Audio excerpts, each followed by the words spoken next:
What's up, guys? I'm just a gamer, and I'm back with another reaction video.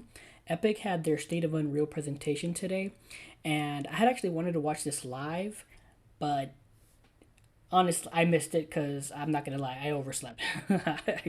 That's plain and simple. I overslept. But for those of you who know, Unreal Engine is like basically the premier engine for developers, not just for games, but for movies and TV. It's just the engine to beat, honestly, for a lot of these companies. And this presentation was just breaking down all the developments, all the features this engine is gonna have, and what it can bring to games and media as a whole in general. So I'm not going to be watching all the presentations. I'm basically just going to be watching the tech demo trailers and the trailers for upcoming games, which is very exciting.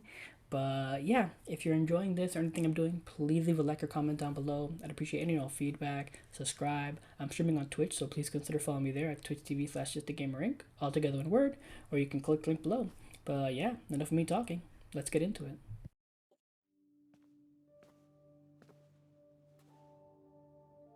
Oh yeah.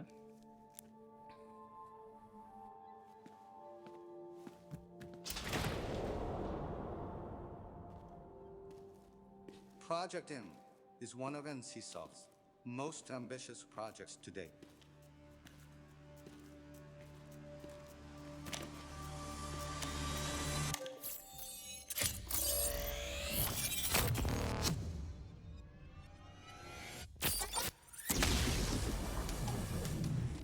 What would it mean to you if the world was comprised of informational particles instead of physical particles? Oh, I got a little ahead of myself. I am TJ Kemp from NCSoft. Welcome to Project M. Damn. They're really showing off that particles. How would the fabric of simulated reality change our perceived world if we could tamper with the arrangement of those particles? This very idea is what sparked Project M.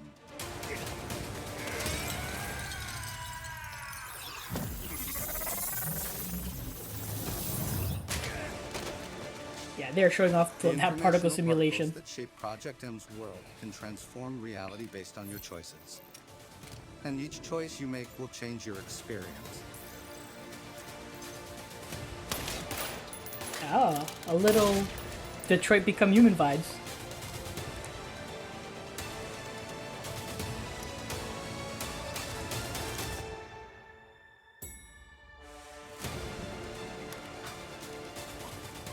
The information that exists in the present reality determines how the world will unfold.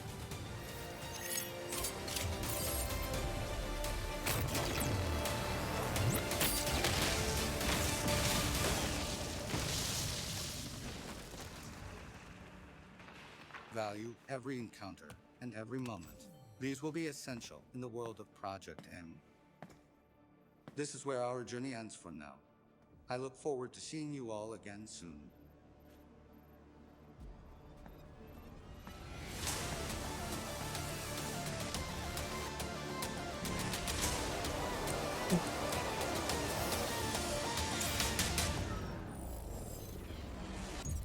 Cool. Cool, cool, cool. Alright, so that first one was NCSoft's Project M. It has no official name yet.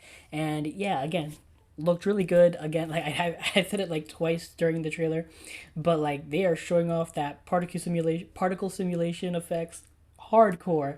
And yeah, just like the constant like changing of the environment and all of that looked really amazing. Really cool effect too. And again, Detroit Become Human vibes is a bit there with the little branching narrative stuff, but it also saw some gunplay. So I'm wondering how, how the gameplay comes together is going to be what really makes or break this game if it comes to fruition. Because sometimes these tech demos, I mean, no offense, they never really pan out. So I'm pulling for this one. It actually looks really interesting. But yeah, on to the next one. Welcome to the Lords of the Fallen Technical Showcase.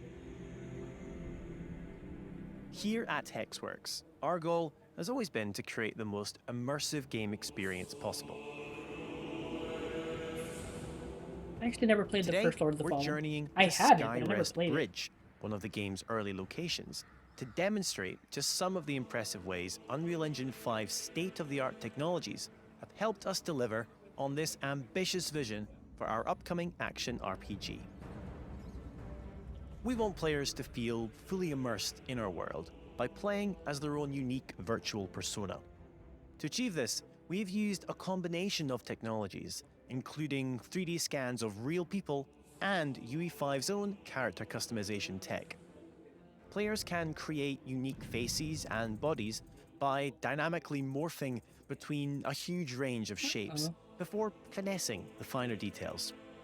Our extensive selection of armor sets seamlessly adapt to whatever shape the player chooses. It's really important to us that we represent as wide a proportion of our audience as possible. Very cool. Being able to customize your hero in Lords of the Fallen is only the beginning. Each and every one of our characters is incredibly detailed, using high-resolution textures. Get up close to any surface in the game, like this tunic for example, and detail texturing provides incredible levels of micro-detail. Yeah, you can actually see the stitches in the cloth. How these objects move and behave is also crucial for player immersion. Bloodborne UE5's much? Chaos Physics engine facilitates advanced simulations for clothes, chains, hair, belts, and a whole lot more. This helps to substantially enhance the secondary motion in all our characters, making their movements look much more lifelike. The lighting in Lords of the Fallen takes full advantage of Unreal's brand new Lumen GI. We've been able to light our complex environments in real time, meaning we can immediately see the effect of a light bounce, for example, without waiting for the traditional slow baking processes. Watch how the lighting reacts as we move our light source around this environment. Global illumination like this can be quite demanding on processing, so we also make use of emissive shapes to add additional details to the lighting of any space. We can then fine-tune these light bounces on our nanite meshes, providing our world with impressive levels of detail and minimal impact on performance. Tech talk there. Perhaps the most important element of Lords of the Fallen is the ability to travel between two worlds. The realm of the living, Axiom, and the realm of the dead, Umbral. We've created our own custom toolset within UE5 that allows us to intricately craft these two environments side by side and seamlessly swap between them. This means our artists and designers can ensure these worlds feel intrinsically linked, like two sides of the same coin, Very cool. even if one side is decidedly more horrific than the other. On behalf light of shows Hexworks, the other thanks side. for watching today's brief tech presentation. The twin realms of Umbral and Axiom await fearless adventurers later this year when Lords of the Fallen launches on PC and current-gen consoles. Cool. Alright, so that was The Lords of the Fallen, I think it is. Or the first one, The Lords of the Fallen. This one is just Lords of the Fallen. I confused the two. But regardless, looked amazing. The whole illumination thing was fantastic, and the game itself, the concept of the traveling between the two worlds, it's not something new, but the way they had it where the light basically showed the world right there in real time, that's pretty freaking fantastic. And the environments looked amazing. And I also like the way they just the character creation for the body went, which I don't think is new. I'm pretty sure I've seen that somewhere before, but regardless, it was still cool to see their implementation of it. And maybe I'm wrong, but regardless, it is a cool thing to have. Obviously, no body type is the same, and people sometimes in games like Wild Hearts, you only have like muscle guy, skinny guy, fat guy. And it's just there's no in between those. You just have to pick. And but so I really like that body customization they showed there as well. But again, yeah, the game just looked beautiful, looked amazing, and I'm interested in that concept of between the two worlds. It looked really good. But yeah, super cool.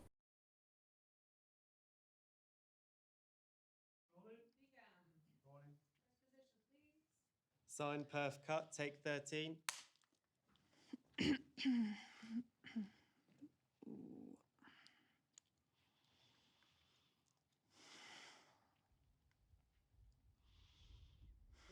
Is that the real? Is that a real face or is that the fake face?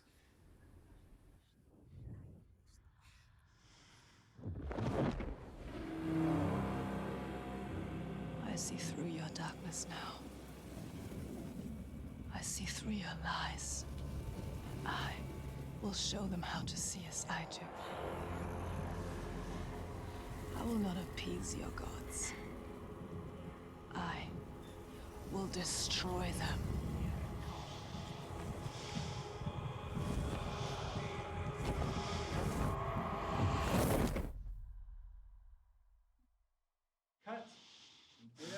Good? You like Oh, it? so it was all okay. Wow. All right, that was a quick look at Hellblade: Senua's Saga, and yeah, it looked like it was more about the that new model animation, facial animation thing called MetaHuman, which they showed at the end, and it's actually the next video coming up that I'm gonna watch. Really, really good. We haven't seen anything of that game in a while, and like again, like when I first saw it, I was like, "Is that the real actress or is that a 3D model?" And then it went into that whole thing, but and I thought maybe maybe it was her in the beginning, and then at the end, the last half is the engine in engine, but no, it was all in engine. So that and model animation stuff really, really interesting. It actually makes me want to see the next video even more. But yeah, it was really good to see Senua Saga. It's a game that I know a lot of people are excited for, been waiting for, and yeah, I don't know what else to say. It looked so good and so interesting story wise as well, about her showing people how she sees, but knowing what we know about her. That's an interesting concept. I wonder how they're gonna pull that off. But yeah, I'm really excited to see what this next video has to talk about with the MetaHuman, the facial animation. So yeah, let's get to it. Hi, everyone. Our guiding vision for MetaHuman has been the democratization of complex character technologies, allowing you to work faster and see the results immediately. A character is only truly believable if its motion fidelity matches its visual fidelity, but animating at this level is a hard task for even the most skilled studios. Some of our best work leveraged 4D capture, but this took specialized hardware and weeks or even months of processing time. While MetaHuman Creator gave you the ability to generate high-quality characters, animating them still wasn't as easy. This is why I'm very excited to announce a new capability to the MetaHuman product, MetaHuman Animator. MetaHuman Animator contains the essence of our 4D pipeline, but optimized to run on a single machine. It is able to use iPhone, as well as stereo professional systems, and today, we're going to demonstrate how it works. For this, we're going to need Mel, our technician John Cook, and just a phone. Mel, can you take your position, please? Sure. Yeah. Let me know when you're ready. Okay. Okay, and action. I need performance capture to work like a mirror. I need it to capture whether I'm acting scared or angry. And sometimes, all I need is a look.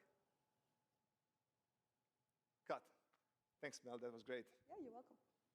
Okay. Our technician, John, is currently pulling Mel's performance from the phone onto his machine, where everything will be processed locally. We have updated our Live Link Face mobile app to capture all data at the best resolution possible with the device. MetaHuman Animator uses video and depth data to convert this data into high-fidelity performance animation, and it can even use audio to produce convincing tongue animation. John is currently scrubbing through the take to pick the section that he wants to process. John, are we all good with the data? Awesome. So from now on, it's just a single button click to kick off the processing, which for a performance of this length will take less than a minute to convert into animation. So Mel, while that is processing, let me show you something else. Yeah. Oh, is that me? Yeah, this is what we refer to as your MetaHuman DNA. Cool. And this is generated by the capture we made earlier, right? Yeah, that's right. So from only 3 frames of video and depth data, we can generate a rig that predicts all of your facial expressions in just a couple of minutes. Wow. And do you only need to do this once for each actor? Yes, that's right. It calibrates the solver to your face so that we can produce the performance in a way that faithfully reproduces your original performance. That sounds cool. Yeah. So let's check back on the processing. Wow. Today is on the latest CPU and GPU hardware from AMD. MetaHuman Animator uses a custom Epic facial solver and landmark detector. We can interactively look at the animation while it's being solved and compare it to your original performance. So it looks like it's almost finished. After this, it's going to do one more pass to make the curves more stable, which is really quick. And from here on, we just need to export the animation. This takes only a few seconds. And then John needs to drop it in the level and add the audio so that we can see the result. So Mel's MetaHuman should now be ready in the level. Mel, you excited to see the results? Yeah, can't wait to see it.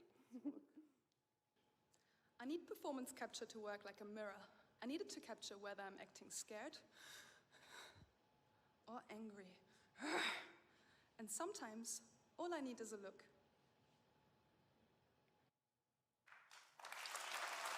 Wow.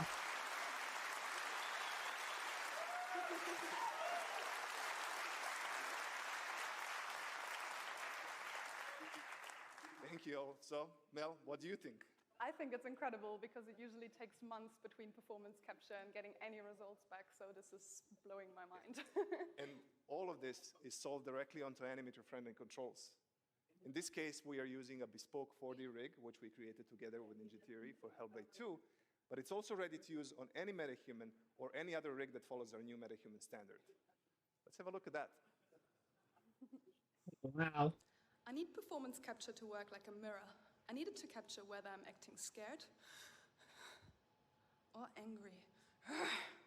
And sometimes, all I need is a look. So the scene take works even on stylized characters.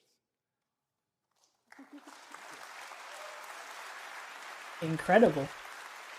Really incredible. Thank you all.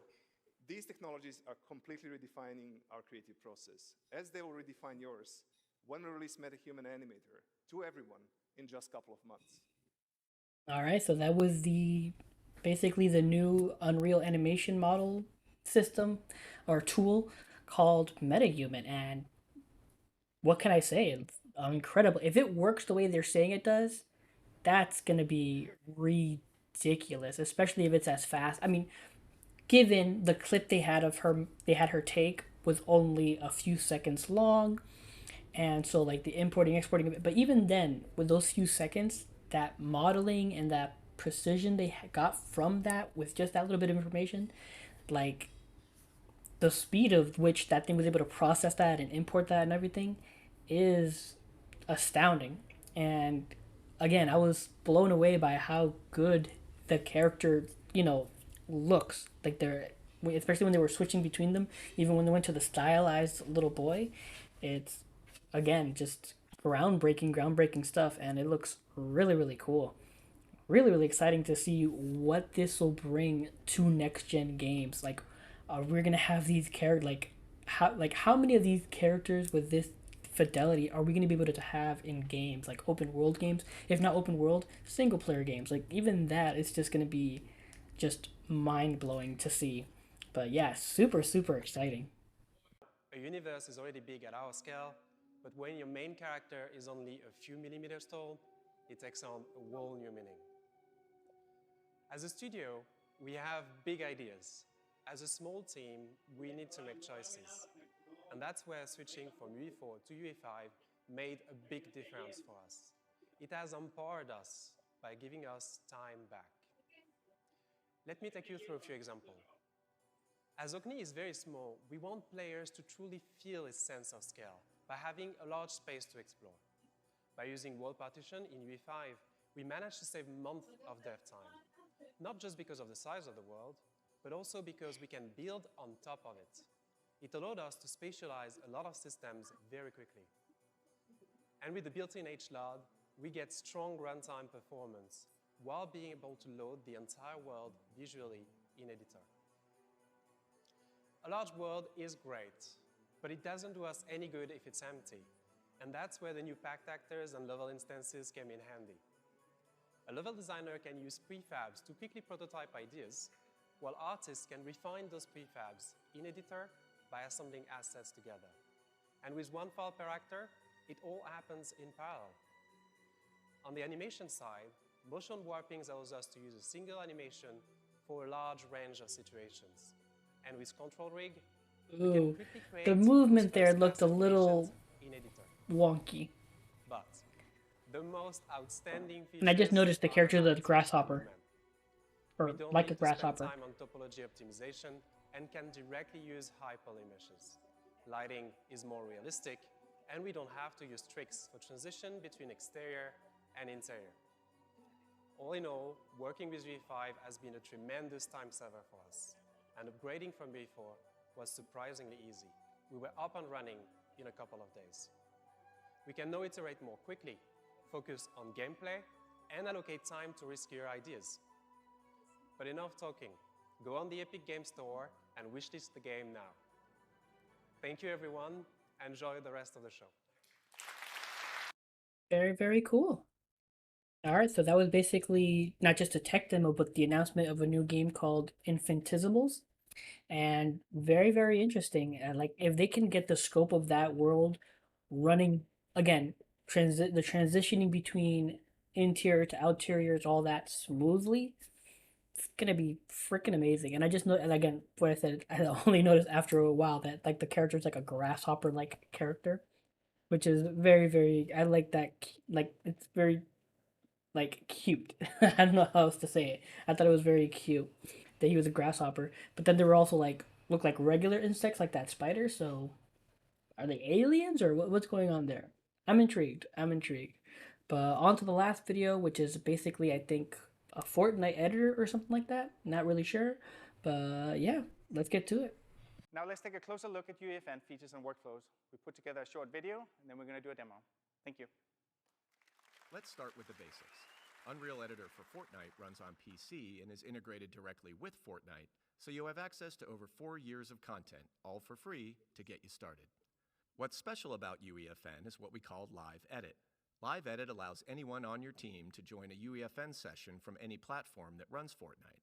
That means someone can join from a console using the normal Fortnite client, and they're able to work alongside and collaborate with PC users.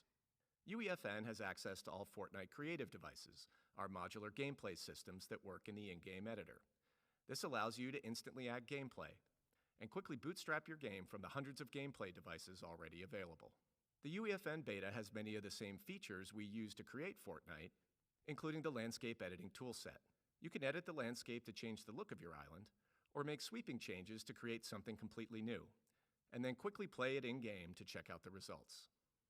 So even though you have access to tons of Fortnite content, with UEFN you can make content that looks nothing like Fortnite.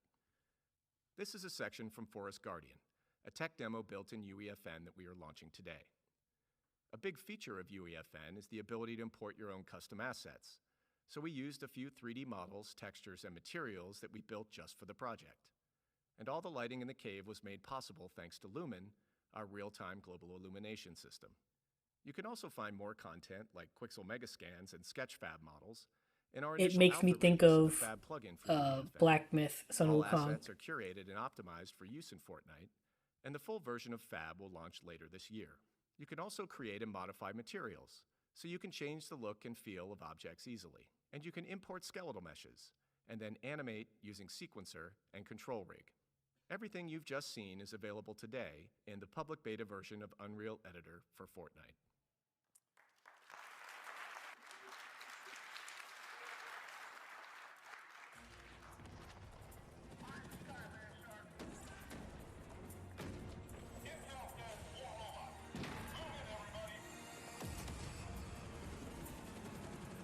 Oh, they're making it look all serious. It's on purpose.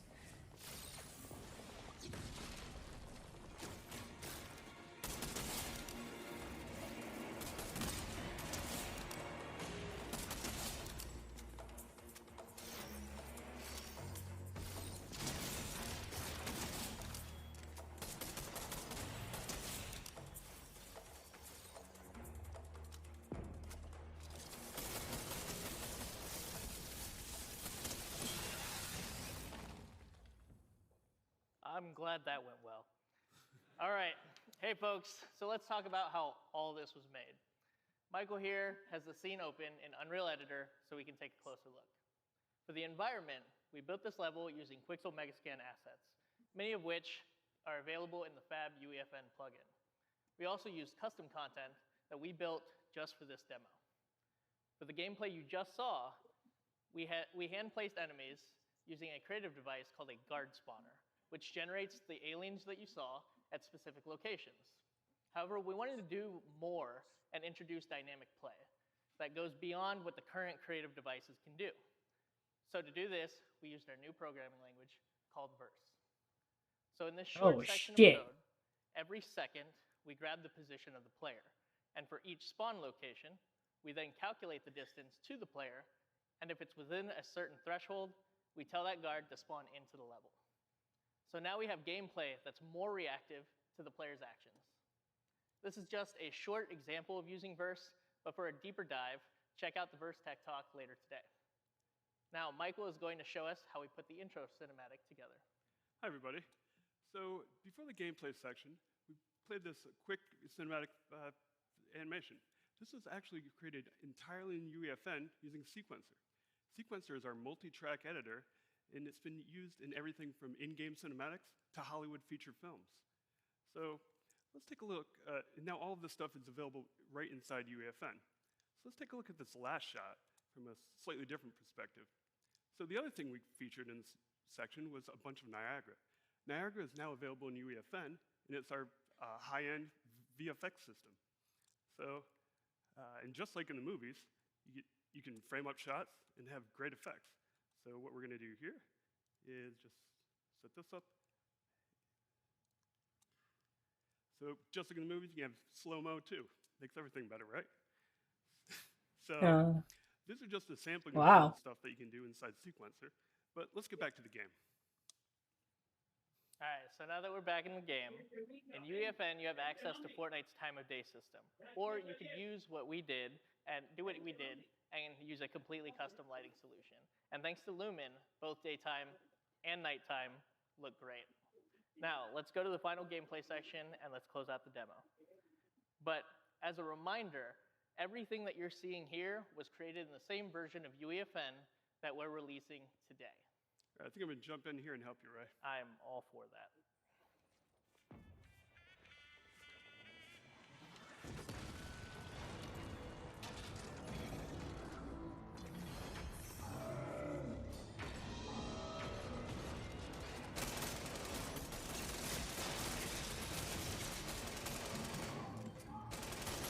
I mean, I'm not a big Fortnite person, but this looks cool.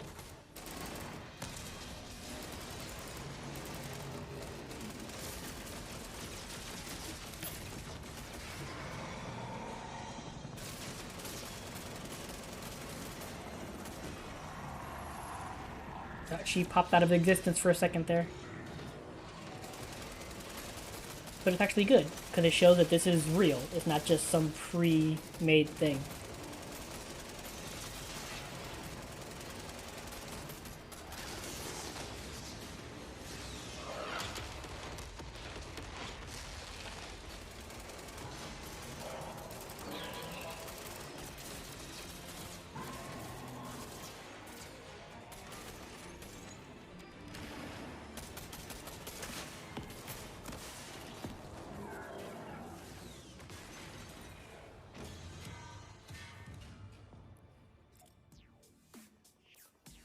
Of course. Robot. Thanks, Mike. Cool. Alright, and that was it. Finished off with the Fortnite gameplay and editor demo. So yeah, again, Unreal Engine is basically the engine of the future right now, and it's going to be powering a lot of next-gen games. Well, I say next-gen, current-gen games and next-gen games, honestly. But yeah, I'm really excited to see what these developers are going to create with this engine, because the engine, as you saw, is capable of so much and at such incredible detail and such ease of use. So yeah, it's just, again, this is just from my standpoint. I'm just a gamer. I'm not a developer. I've never even dabbled in any of that stuff. So, well, not that I've never dabbled, but that's neither here or there. But regardless, I'm really excited to see what these developers are going to make with this engine and the future of games in general, honestly. But yeah, those are my thoughts. That's my reaction. If you enjoyed this video, please leave a like or comment down below. I'd appreciate all feedback. Subscribe. I'm streaming on Twitch, so please consider following me there at twitch.tv/justagamerink, all together one word, or you can click the link below. But yeah, thanks for watching, and until next time, take care and have a good game.